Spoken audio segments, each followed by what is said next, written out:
Trump seems to have begun to notice that the only one who is delaying the end of the war is Putin, but he continues to humiliate himself before him.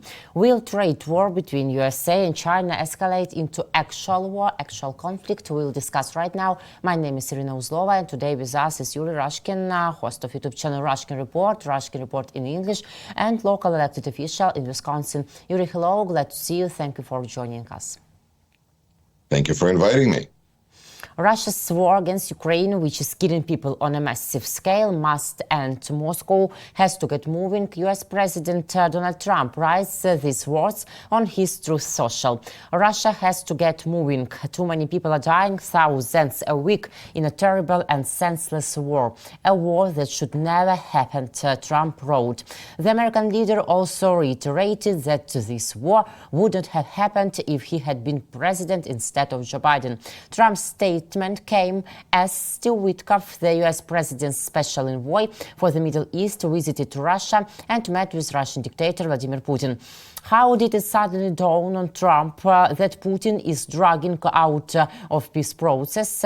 Trump calls on Putin to speed up, but doesn't say whether he will impose any sanctions or punish in any way Russian Federation, terroristic federation. At the same time, the psychological deadline is getting closer. So, Yuri, how do you think? What will Donald Trump do, or will we see just words again? We are learning a lot about Donald Trump, for those that haven't learned yet, by how he is conducting himself in his economic trade wars. Because what we see is that a lot of Donald Trump's threats turn out to be, well, all of them turn out to be empty threats. And that is very weak position, because anybody looking at the United States with this administration can say, what's the point of agreeing to anything? They'll just back down, because once Donald Trump showed that he's not willing to blow up the store, he gave up a very powerful negotiating position called madman theory. He's no longer mad, apparently, because he's kind of weak, because he can't play a true madman. I guess he can be a true Putin after all. I guess he'll never be Vladimir, no matter what he tries. But nonetheless, he would like Russia to please, please, please cooperate, because whatever, because he can say many people are dying, because he was saying that many buildings are being destroyed is not playing well. So he's saying many young people are dying, because it sounds like a terrible message, but it almost sounds like threatening message, like we can kill more. It's a very kind of not a very peaceful, and no goodwill in there. That's hard to find. And of course, the only good thing that can be pointed to is that nothing bad would have happened if Donald Trump was president. This is a consistent theme that has become a meme to the point of, you know, that Jesus Christ would not have been crucified if Donald Trump was president back then. Like no problems would have occurred in this world ever if only Donald Trump was president at that time. We're all familiar with this. It's not even news. But news perhaps is that following the tragedy in Kryvyi Rog, where a ballistic rocket killed almost 20 people, many of them children, at a playground. And of course, it was a Russian ballistic rocket. After that, we have a representative of President of the United States, because of course nobody elected Steve Witkoff to anything, come in and speak and shake hands with the Russian dictator responsible for this attack on Kryvyi Rog. And the irony there is that Steve Witkoff's ancestors fled Russia.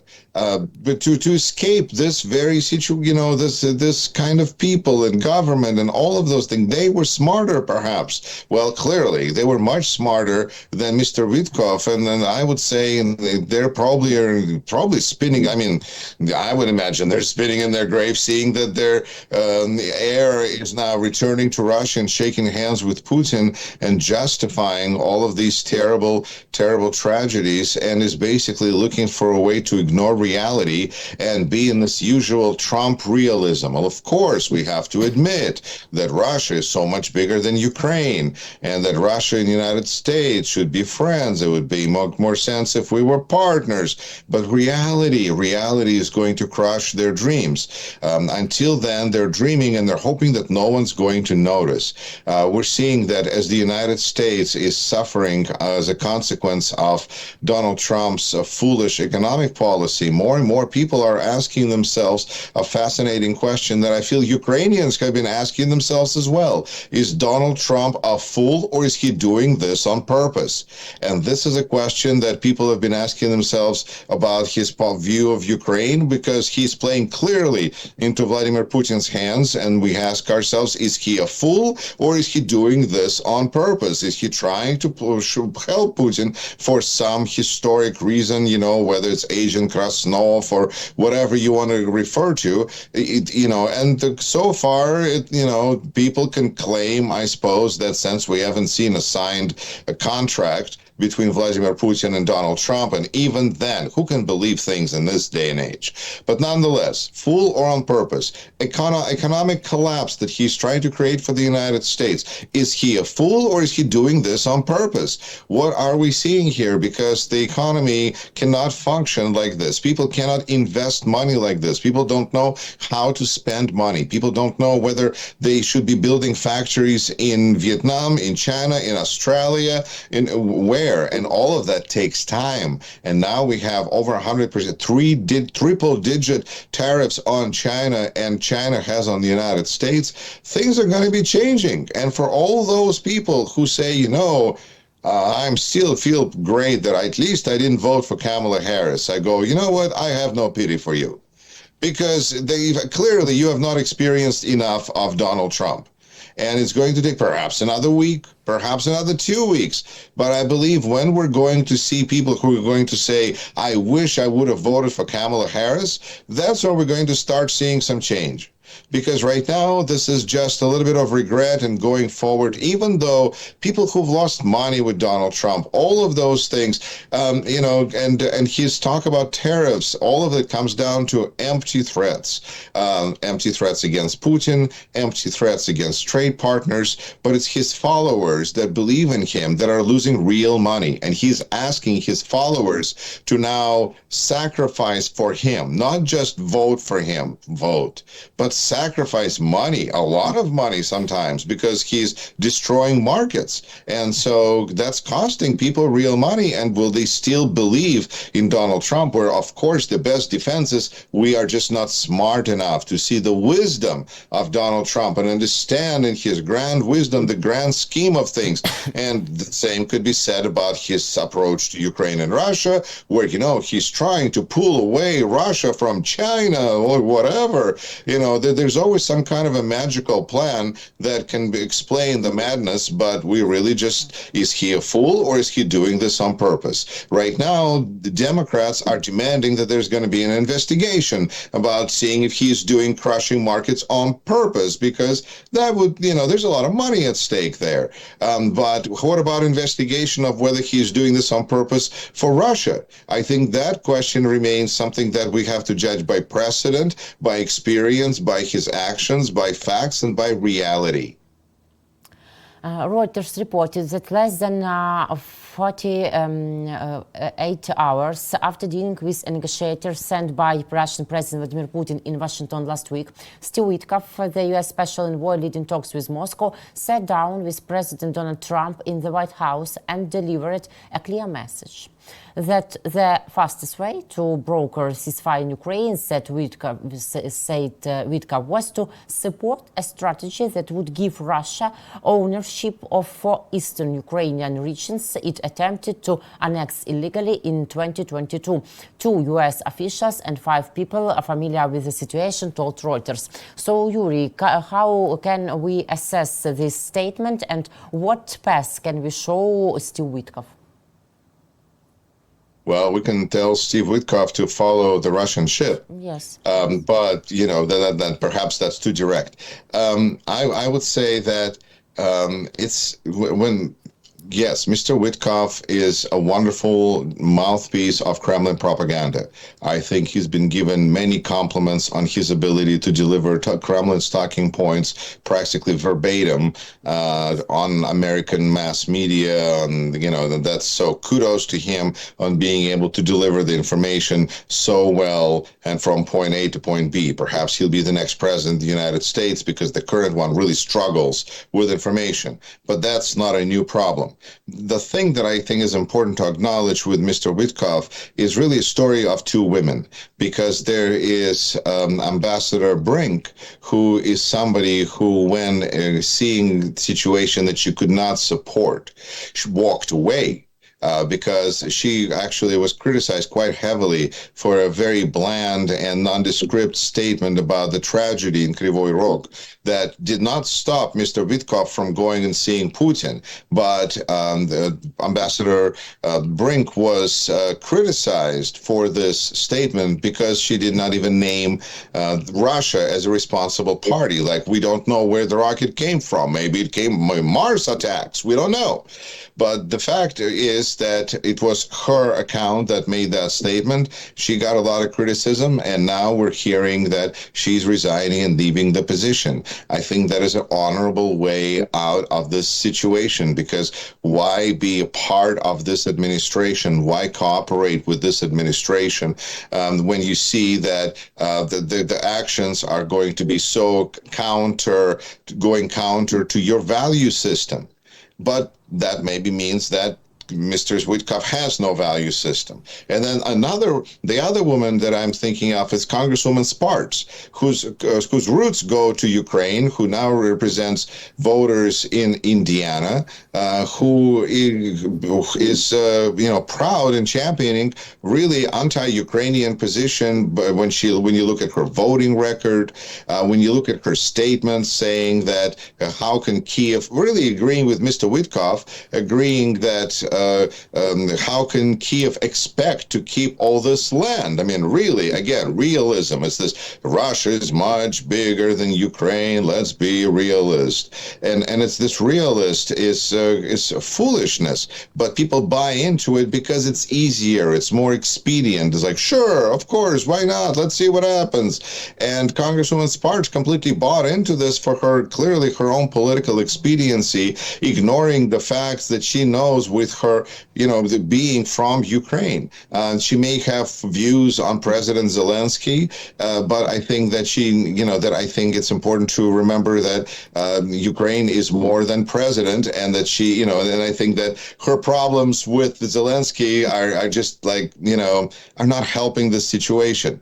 But I think that when we have people who have a choice between saying things that are just harmful, that are people who are engaging with evil, people who are engaging with dictators and facilitating bringing these dictators to light and legitimizing these dictators and their point of view, I think it's very important to at least stop speaking instead of continuing to participate in this, the plague that Mr. Witkoff is clearly so eager to do. So we see, and not only we, but a few writers in the Hill media, that Trump's team of negotiators are enabling Russia's continued aggression in Ukraine, while Putin is using the negotiations to achieve his own goals. Instead of stopping the killing, the efforts of U.S. Special Representative Steve Witkoff are only accelerating Moscow's deliberate attacks on Ukrainian civilians, like we see, according to opinion writers in the Hill. So really, how much is Trump's team really losing to Putin's special envoys, and how is the Russian dictator using all these rounds of negotiations now and in future? We understand that Putin is stalling for time, and what's more? I think Putin is waiting for people to get so confused about what's going on to not really even care whether there are negotiations, there aren't any negotiations. In a way, we're coming back to spring of 2022, where on some level there were some kind of negotiations, but clearly it had nothing to do with what was happening on the ground. And right now, there may be some talk of negotiations, but negotiations is not about Ukraine anymore, and it really never been, because the Kremlin talking points that have been voiced by Mr. Witkoff are and repeated, but obviously and amplified by Putin's envoy Dmitriev, are clear and loud as day. But reality is that what they really want is they want to defrost and defreeze and regain the money. The money that Putin has lost, that he would like to really quickly get back.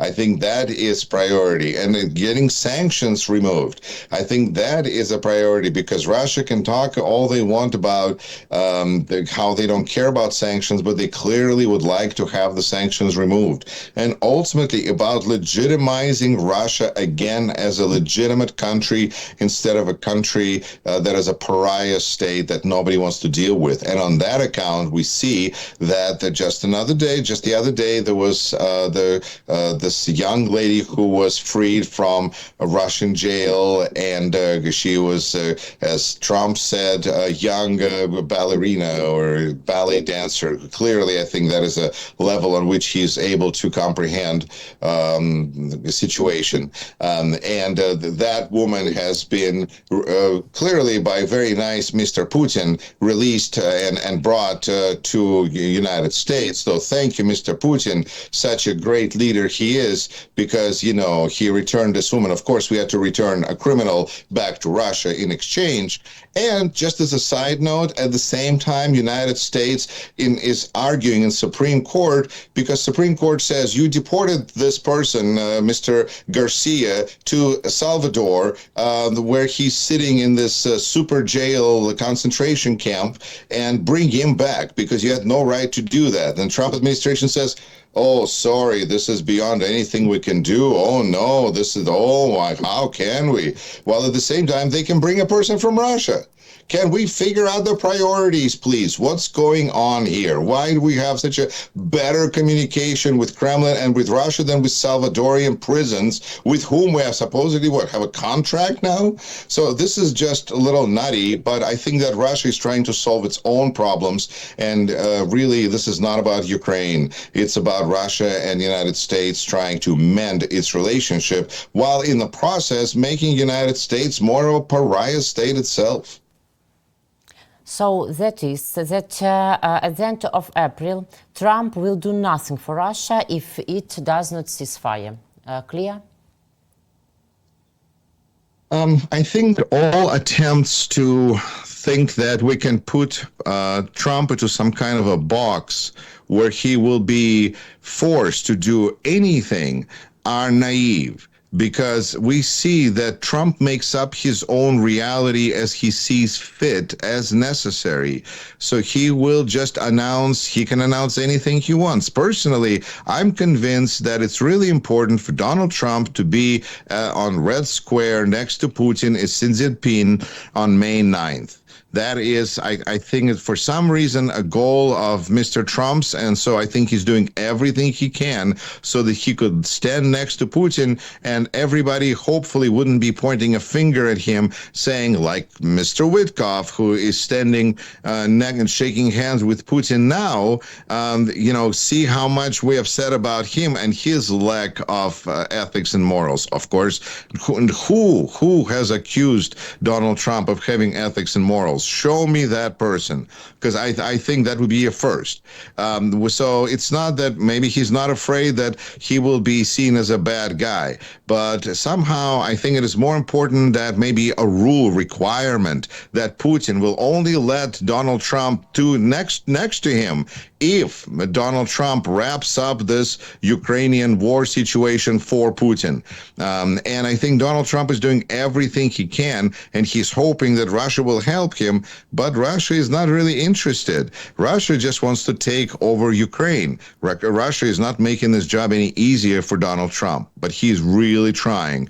But he's certainly not going to, A, help Ukraine, B, give Ukraine any guarantee of future aid, and C, really, he's, I think the logic of Yuri Filshtinsky, a renowned author and historian on this, makes sense to me, which is to just give Ukraine from point of view of Trump, have Russia take over Ukraine, and then start a war against European Union. Why not? I think that Russia is on a roll right now, and if we're not going to continue to oppose it, it will continue to steamroll forward, whether it is doing it in Ukraine, whether it is doing it in the United States through people that it has in power in Washington, D.C. Russia is not going for negotiations. Russia is going for the win. Yeah, yes, absolutely. And their goals are unchanged according to Europe too. And Europe, we see, understands it. We see a lot of different formats about supporting Ukraine. We see 27th Rammstein, and even Pete Hegseth took part online. But what can we see about this improving of European activity and Pete Hegseth? I think that we know that Secretary Hegseth will take part in a meeting if it's conducted over Signal. So if that's maybe how he was reached and found, and that's, they knew, because his information, I guess, can be found online, so they knew how to invite him. They probably saw that he read the message, so it's like, okay, now he's got to show up. But it could also make sense that, just to have a person there who can then relay back the information of what happened. Of course, you can't really count on Secretary Hegseth to be in charge of such important information, because he could be, out drinking. But I'm sure there's people around him, perhaps artificial intelligence, that can then, while he is like sort of present, would be analyzing the presentation and then put together a nice summary that can be forwarded to Kremlin and to whoever else needs to have this information. I mean, we're going back to this old proverb that when you make a clown a king, you don't make a king. You don't make a clown into a king. You make a palace into a circus. And so we're watching this circus, and we have our elected president, and he has several people in that clown car that are providing, on one hand, kind of a badly needed entertainment, as they are also trying to burn the world down. The US-China trade war is not slowing down. Quite the contrary, the earthquake is only increasing in amplitude. We see that China has raised tariffs on the US to 125% and has asked Washington to stop. But we see that Donald Trump has no plans to stop against China with his tariffs. The trade war between the USA and China is unlikely to escalate into an actual war. Currently, there is no need for military action between the countries, and overall, US President Donald Trump is not prepared for this, states political scientist, Ukrainian Volodymyr Fesenko. So is Trump ready to fight China forever? And what did you see behind his decision to roll back tariffs for other countries? How do Americans react to Donald Trump's mercurial decisions? And what about real war between China and the United States?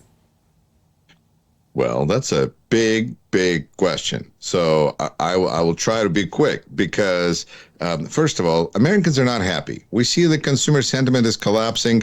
This is a terrible situation. People are not happy, including many Trump supporters, because they are company owners, they're business owners. They're seeing that their goods and that are supposed to be arriving are going to be costing them a lot more, and they may not have the money. They may be government government contractors that are just losing money from Trump for a variety of reasons. But when it comes to China, it's particularly painful because we're used to buying a lot of our things in the United States are made in China. So to imagine that authoritarian state, which we believe China to be, that is going against a consumer-driven society, which we know United States to be, in a trade duel, it seems like the authoritarian state by its nature has upper hand because they don't care about consumers and the voters and all of those little people so much. So to start this war in the first place was a bad idea, which is not a bug. It is a feature of a Trump administration. Their specialty is bad ideas. But I think the really important point here is this. We can judge a little bit about allegiances by seeing who is not attacking who. And we see that, for instance, Trump is not saying anything bad about Putin. And when we see tariffs being slapped on everybody practically in the world, including island of penguins and no people, we see that Russia is not getting attacked. Okay, so we see that there's like a force field around them. It's amazing. And then when we see Russia towards China, we see a very similar situation where Russia doesn't attack China because China, I don't know, it seems like they're on good terms there. And at the same time, China is very much right now is engaged in this attacking of the United States, right? What does that mean? That means that this really gives Vladimir Putin an incredible amount of leverage because he's somebody that is attacking China and yet he is listening to, Putin is dealing with Trump, who is attacking China, but listens to Putin. Therefore, Putin can have a lot of influence on Trump, obviously, and that gives him leverage. And he already has good relationship with China. So I think that this is a huge opportunity that strengthens Putin tremendously. And that's just, the dynamics that I'm seeing being a news consumer really in the Wisconsin forests. But that seems pretty obvious just from what I'm seeing. And so finally, I think that the tariffs, what is the goal here? Is the goal really just to end trade, to stop trade between the United States and China? At what point is this just going to seize up? I think that we see that in the end, Donald Trump has shown a traditional propensity for cracking up, and it's a kind of a Humpty Dumpty, effect, kind of very fragile and fractures, and then this trust that has crashed, and now all of King's men can't put Humpty Dumpty back together again. Yuri, thank you very much for this conversation. Thank you for your thoughts and opinion. See you next week. Take care. Take care. Yuri Rashkin, host of YouTube channel Rashkin Report and also Rashkin Report in English and local elected official in Wisconsin, was with us. My name is Irina Uzlova. Guys, thank you for your joining to our interview. Subscribe to our YouTube channels, please, and take care.